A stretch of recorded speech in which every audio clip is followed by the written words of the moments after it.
Now, if you're anything like me, you've been probably changing the temperature of your thermometer in your house, your AC and your heat, changing it, switching it back and forth repeatedly over the last couple of weeks. We've had a lot of pattern flips, which are super normal during this time of year.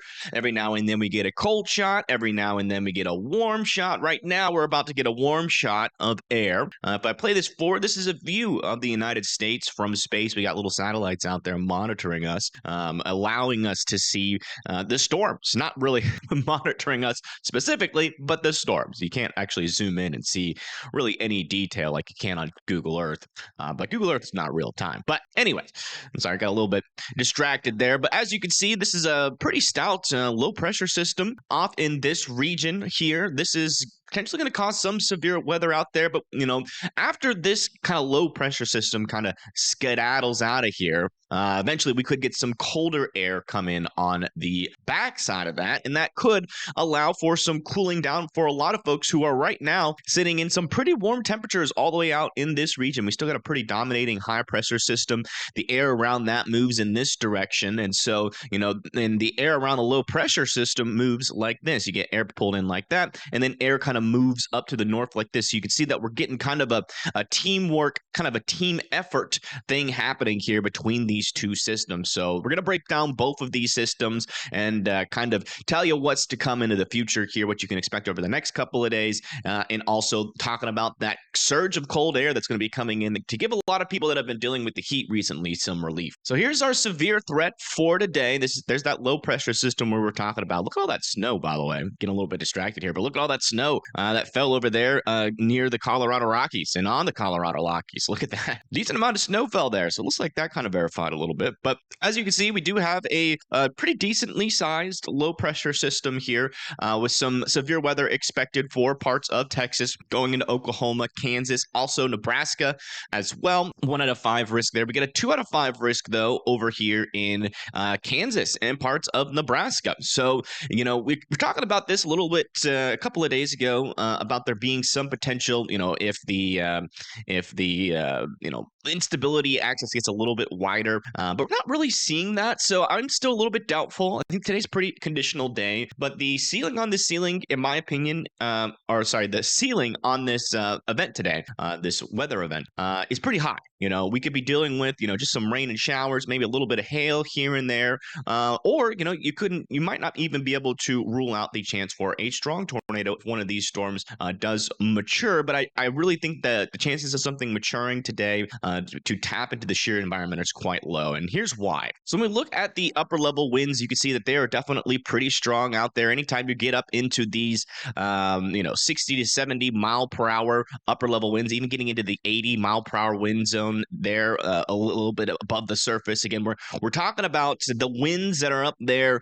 where the Chinese spy balloons fly. I'm just kidding. Planes fly. And as you can see, there's definitely, a decent amount of wind up there. And what that does is that works with the lower portion of the atmosphere. This is the portion of the atmosphere you could sometimes see, maybe smaller aircraft like those little, single engine propeller planes fly through, the Cessnas, the kind of planes that sound like instead of like a jet plane. But yeah, when the winds in this level of the atmosphere are this strong, you definitely got to watch out for some tornadoes. And, those will be possible today if we can get, enough surface heating, enough instability, and we don't get any capping inversions in play. Capping inversion pretty much puts a cap on the atmosphere. But when you have this much wind in this level of the atmosphere turning in the right direction, which it kind of is, you can get enough spin to cause tornadoes. So we have both of that. We have the spin factor there. So let's talk about the surface-based cape. And as you can see, where the precipitation is right now is outrunning the instability, the energy, the food, the bacon for these storms. If you were a storm and this green area here was bacon, there's plenty of bacon for you to be satisfied and plenty of bacon for a storm to be satisfied here. Zooming in, you can see that instability axis is really setting up here just to the east of Dodge City. I will say, looking at the latest Mesoanalysis, the HRRR is a little bit too bullish here.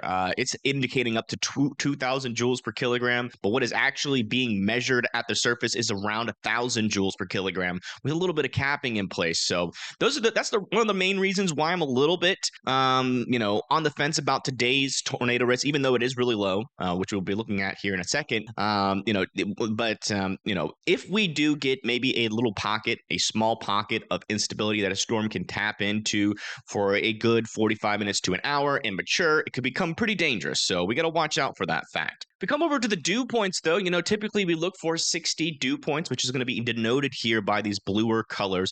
We really don't have very widespread moisture out there. And, this is actually overdoing it a little bit as well. The Mesoanalysis is saying, that, we're talking about a little bit lower dew points, but sometimes, you can have a little bit of lower dew points when you have colder temperatures aloft. So if we come over here to the 700 millibars, you can see it's around 30 degrees. If we look above the atmosphere in the Mesoanalysis today, it's indicating around 16 degrees, especially further up north and west. And that's not going to really cool down too much throughout the day. Negative 16 degrees really doesn't do enough, in my opinion, to initiate storms in a lower dew point environment. Typically, at least what I've seen in my experience with cold core-esque events, you want them those upper air temperatures, that gradient of temperature between the upper level in the atmosphere and the lower level of the atmosphere to be a little bit more intense than, we're talking about,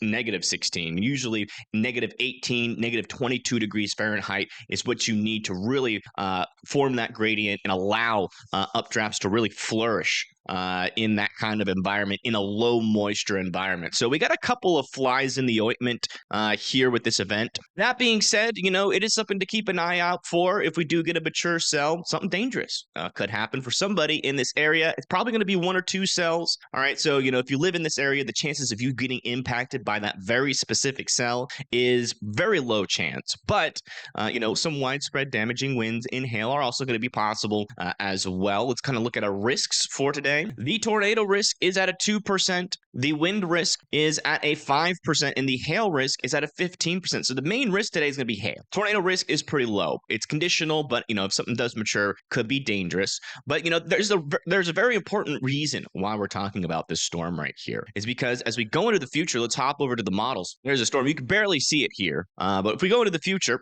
this storm is going to push off to the kind of the east here, bring some warmer temperatures, but on the backside, that's going to kind of open the door for some cooler temperatures to come in on the backside of the storm. So let's switch over to the temperatures and check that out. So there you go. Right after that storm passes, you can see that we still have some warmer temperatures hanging out just on the eastern side, but on the backside of it, you can see that we do have a pool of cooler air up there in Canada ready to get tapped into and slung into the United States. And you can see that as we go into the 23rd and then the 24th, we could have a widespread area where we cool back down. We could have 30s, 50s, 40s all across in different areas here up in the Great Lakes region, pushing into parts of Minnesota, Iowa as well, continuing this off into the future as we go into the morning hours of the 25th. Look at this. It's going to get pretty cold up there for the Northeast. I mean, we're talking about 31s, maybe getting into the 20s there in Maine, New Hampshire, and Vermont as well. So a quick little surge of cold, that's why I'm calling it a surge, because it's like it's going to be pretty brief. It's going to be like a quick little surge, and then all of a sudden, the cold is nowhere to be found. Maybe some more cold could work its way back in there, but it does kind of look like the general pattern is unfortunately going to bring another heat up for these folks that typically don't get this much heat during the October months. So a lot of folks out there are still going to be messing around with those thermometers as we go into the future. But overall, things are pretty quiet. To come over to the tropics, here's what's left over of our tropical system. This was Hurricane Oscar at one point, but as you can see, are pretty easy. This has been one of the easier forecasts, at least for the track of a storm that I've had to dealt with this year. It's been pretty cut and dry since the beginning that this thing was not going to make impacts to the United States, and confidence is still building on this northerly turn here, and it will most likely push up to the north and east away away from the United States. Still a very small chance it kind of tracks into the Caribbean, then goes into Mexico. But overall, that high pressure system in the United States is going to be protecting the entire Gulf of Mexico, Southeast, and even the East Coast from any tropical activity over the short to medium term here. But I think we do have to watch out for late November going into November, or late October going into November, as it does seem like some of the broader scale kinematics are going to be in place for maybe something to form. What kind of low pressure system or high pressure system will be dominating in the United States when that happens? It's going to be super important in determining where its track is, and we just don't have a really good grasp on that, and we probably won't for a while. So nothing to worry about still for most of the United States. Nadine is already tracked through Mexico and is now back over the Pacific Ocean. And as you can see, it's got a new 100% chance to develop out here. This will eventually try to become a hurricane, potentially even a major hurricane in the future. But this won't have any impacts for us either. But this used to be Nadine, but Nadine has a new look, gone through some new changes, and might even get a new name. It's almost like Nadine has entered into a witness protection program. But yeah, so not a very dangerous storm, but for really anybody. But it's definitely a swirl out there that will probably form into a tropical depression or storm over the next couple of hours. But all right, folks, that's it for me. Thank you for watching, and I will see you guys on the next forecast. See you then.